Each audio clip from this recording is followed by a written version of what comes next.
Hospitalized? What are you talking about? You just don't want to cook dinner, do you? Don't make excuses. These were the words I was told by my husband and mother-in-law. I was on the way to the hospital because of labor. My mother-in-law called me numerous times. I had no choice but to head back home with pain. My husband and mother-in-law didn't seem to care that I was about to go into labor. I arrived back at my parents-in-law's house, but I collapsed and was carried to the emergency room.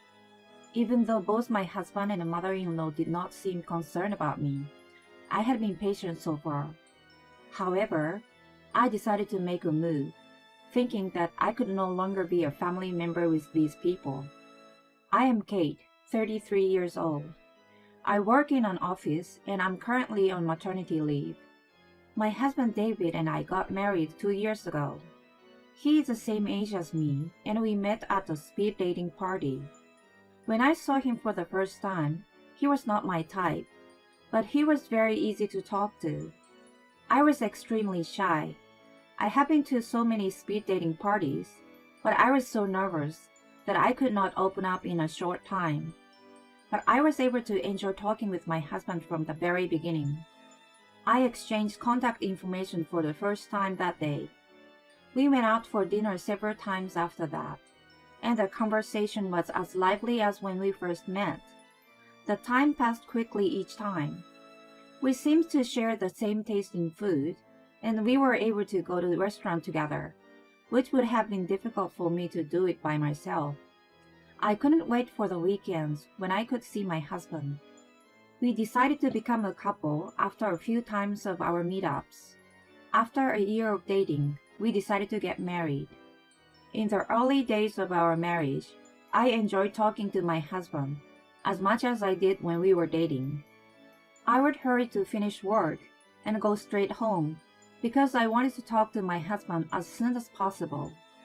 Eating dinner and talking about the things that happened during the day was my favorite part of the day. Every day I felt so happy. Although there was one thing I didn't like about being married. It was the dinners at my parents-in-law's house. Every weekend, we go to my parents-in-law's house. I cook dinner and we all have dinner together. My parents-in-law's house is about an hour's drive from ours. I don't like my mother-in-law. She's usually kind, but I don't know when she starts to get angry. Once I make her angry, she would verbally abuse me. When I went to greet them before marriage, everything went peacefully from start to finish. I arrived at their place in the early afternoon, but it was in the evening when I noticed. You should eat dinner too. I'm going to cook a feast for you. My mother-in-law suddenly said to me. I felt bad for her to cook dinner for me, so I said, No, it is okay. Please don't bother about me. I'm telling you to eat. She said it in a loud voice. I was so surprised that all I could do was apologize. My husband did not defend me, and while we were waiting for the food, he accused me. Why did you say no to her earlier? Don't you feel sorry for my mother? I was so confused because he seems to be a different person from what I knew. It was my father-in-law who resolved the tension. Where are you from, Kate? He asked me a question when he saw me puzzled. Later, after the meal was ready, my mother-in-law acted very upset, and my husband seemed to be angry with me too. It was awkward, but my father-in-law asked me a lot of questions and made the situation more comfortable. When I was talking to my father-in-law, my mother-in-law and husband, who had been silent at first, started to join in the conversation. So eventually, we were able to enjoy the meal together. My husband never said anything to me after we left. Although, even after that, my mother-in-law often gets angry and my husband always takes her side. Each time, my father-in-law helped me out. I'm sorry that she's a short temper. You don't have to worry about it, okay? He sneaked up on me and said to me, I get nervous every time we go to the weekly dinner. I worry if I make my mother-in-law upset. Even though I'm being careful, my mother-in-law gets angry. When I get home, I'm exhausted. That's why I don't feel like going there. But I put up with it as my husband looks forward to it every week. For the dinner party, what are you going to cook this time? I love my husband when we are alone at home, but I don't like him much when we are at my in-laws' house. Then one day, I found out I was pregnant. The morning sickness was so bad that I even took days off from work. Are you okay? Call me right away if you have any problems. The morning of the day I missed work, my husband went to a convenience store to buy something I could eat. He said kind words to me and I left for work. It was hard, but my husband was kind, so I felt better. That week, I was not feeling well and could not go to work. When I cooked, the smell made me sick, so I thought it was impossible to have a dinner party on the weekend. I thought my husband would feel the same way, but he said, Take a good rest today so we can go to the dinner party tomorrow. in the morning before he left for work. Well, I think I can't make it tomorrow. The smell of the food would make me sick. I refused the dinner party for the first time since we got married. Then, my husband got furious and said, What are you saying? My mother looks forward to it every week. You promised we would go to announce your pregnancy. Bear it for just one day. It was the first time I had seen my husband get angry besides at my in-laws. I wondered if the dinner party was that important. We had talked about going there to announce the pregnancy, but that was before the morning sickness got this bad. Sorry. I was too sick to talk back. I apologized, trying to calm my husband's anger. He left the house without saying anything.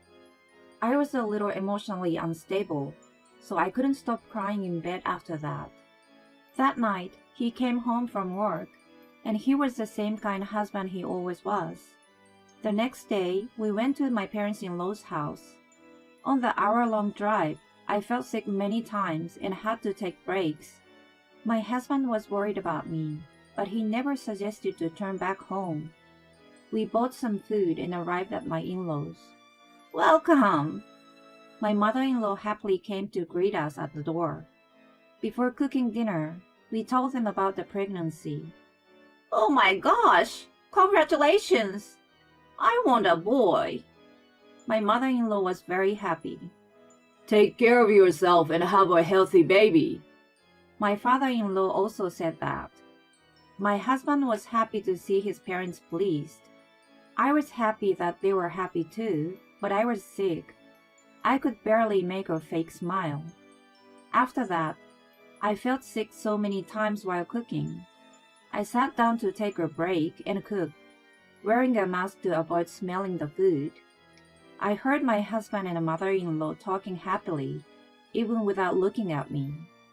My father-in-law noticed that I was not feeling well and came to the kitchen.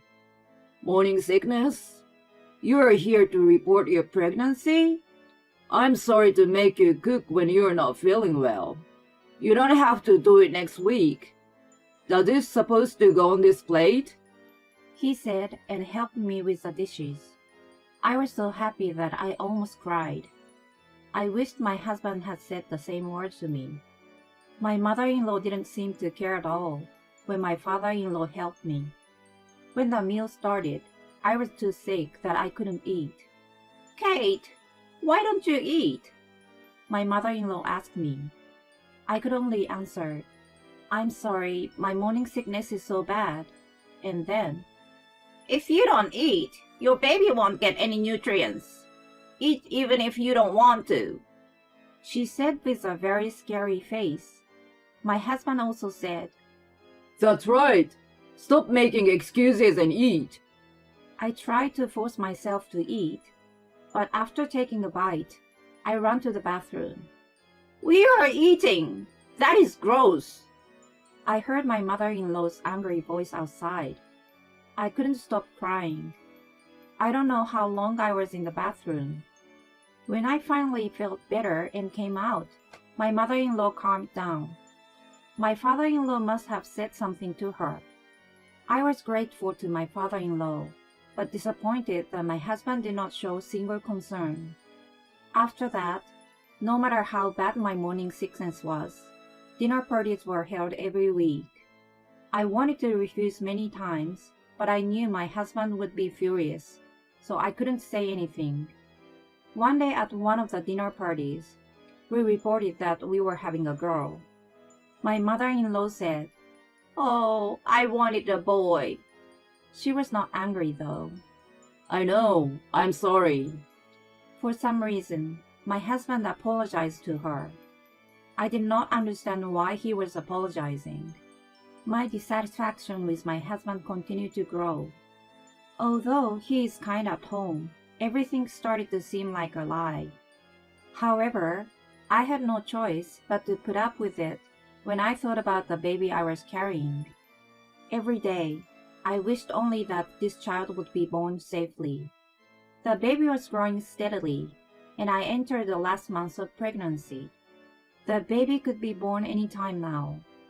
I had prepared my belongings so that I could be hospitalized at any time. But the weekly dinner parties were still being held. On the morning of the dinner party, I had contractions. The intervals were still long, so I did not need to go to the hospital yet.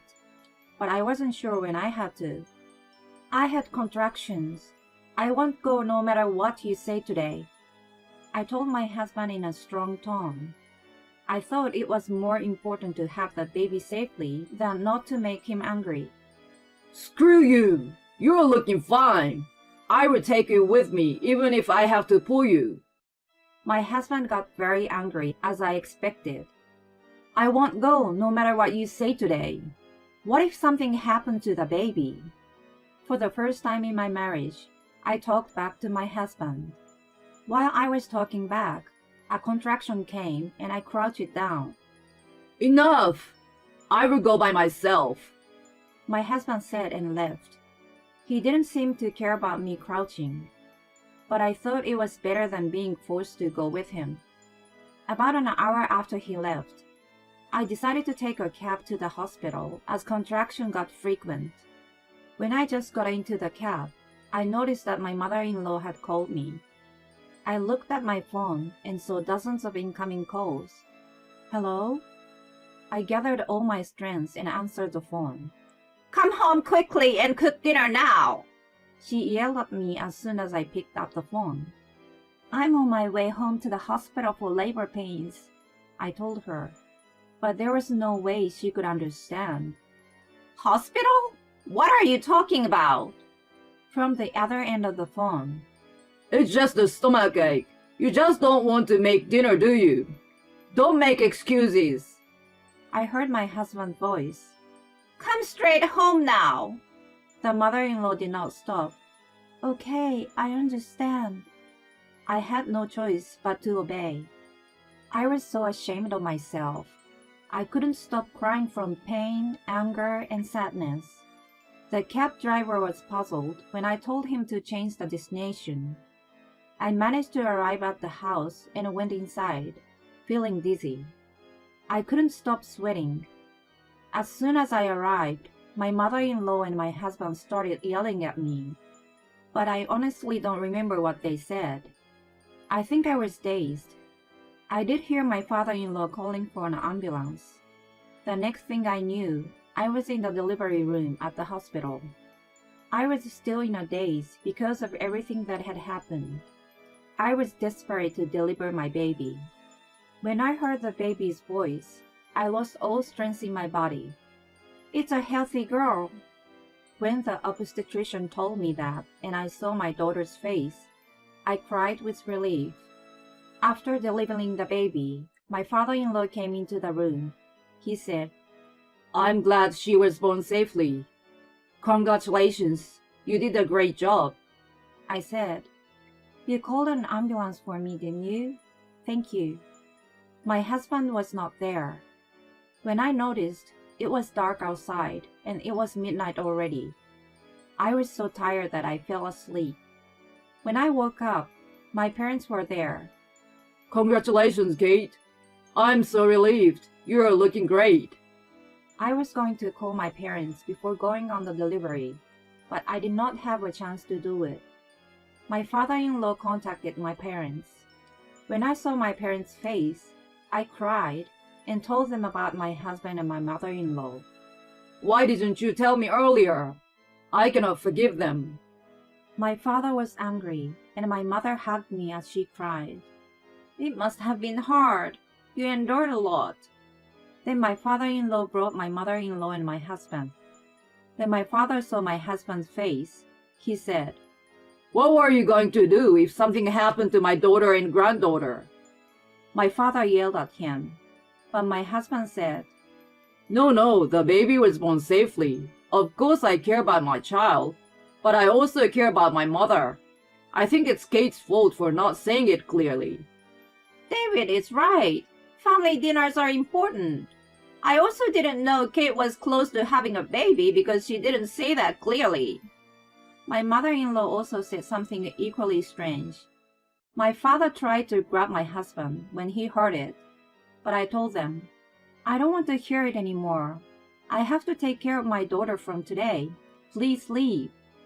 My mother-in-law and my husband shrugged their shoulders and left the room. I'm truly sorry. I will talk to both of them well. My father-in-law said and left the hospital room. After that, while taking care of my daughter, I talked with my parents about the future. It seems I had been brainwashed by their constant yelling. When I saw the face of my newborn daughter, I thought I had to be strong. I had to protect her no matter what. My mother visited me every day and stayed with me all day, so I felt relaxed. Then the day came that I was discharged from the hospital. I headed with my parents to the house where my husband was waiting. I asked my father-in-law to bring my mother-in-law too. When we arrived at home, I asked my mother to watch my daughter in a separate room. Welcome back, Kate. Kate, I am so sorry. I was wrong. Let's 3 of us live together as a family from now on. My husband solemnly apologized, probably because my father-in-law told him to. The 3 of us, you mean no more dinner parties? I asked. Of course, if you don't want to go, we won't go. He replied.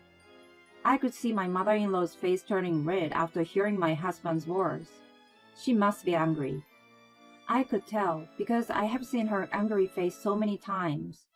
She must have hated the fact that my husband was not on her side. I laughed. Then I took the divorce papers out of my bag. I wish I could hear those words before the delivery. The dinner parties are more important than my morning sickness and labor pains, right? Why don't you and your mother continue them? Your mother, whom you love so much, is looking very angry. I will live with my daughter alone. Please don't get involved with me again for the rest of my life. I told my husband with a smile. I said I was sorry. She's my daughter too. Yes, he said sorry, so forgive him. David is compromising with you. My husband and mother-in-law said vigorously. Oh, that's what you really think. Did you think that if you apologize, things will go back the way they were before? Don't underestimate me. It can't be fixed. I'm moving out today. Why don't you two just support each other and live together? Then my father-in-law also handed the divorce papers to my mother-in-law. That's it. You two live together without me. I can't believe what you did to Kate, even though you have experienced David's birth. I don't know what would have happened if I hadn't come home and called the ambulance. The day my father-in-law was working on his day off and had gone to work in the morning, and when he returned home in the afternoon, my husband and mother-in-law were yelling at me as I was crouching. If my father-in-law had not come home, I don't know if I would have been able to give birth safely. He felt he could not live with them anymore after seeing them show no remorse even after the birth. Divorce? What are you talking about? I can't live with you guys anymore. The same goes for Kate. You two can't even understand that, can you? You two are helpless. My husband and mother-in-law were speechless when my father-in-law said that. Then my father came in with cardboard boxes. He rented a truck. I packed my belongings with my father and my father-in-law and carried them to the truck. My husband and mother-in-law were saying something, but I ignored them. After I finished carrying all of my stuff out, I said to my husband, "Don't you write divorce papers? In that case, my lawyer will contact you." I left the house with my parents, my daughter, and my father-in-law. I thanked my father-in-law, and we headed back to my parents' house. Later, the divorce was successfully finalized through the lawyer. I was able to get plenty of alimony. My father-in-law also got divorced and sold his house. My father-in-law told me that my mother-in-law and my husband, who were in such good relations, were now blaming each other and fighting every day. He said, "It would be impossible for them to live together." "My mother-in-law has been a housewife since she got married, so she has almost no work experience. She has no choice but to rely on her son. My husband had very little savings, so after paying alimony, he barely has any money left. He's not sure if he can pay the rent because he needs to pay child support every month. They tried to rely on my father-in-law, so my father-in-law changed his cell phone number so they would not contact him. I raised my daughter at my parents' house. My father-in-law and I still keep in touch. Once a month, he comes to visit our house with a gift for my daughter. My parents also love my daughter very much and spoil her as much as they can. My daughter's smile and happiness make me happy.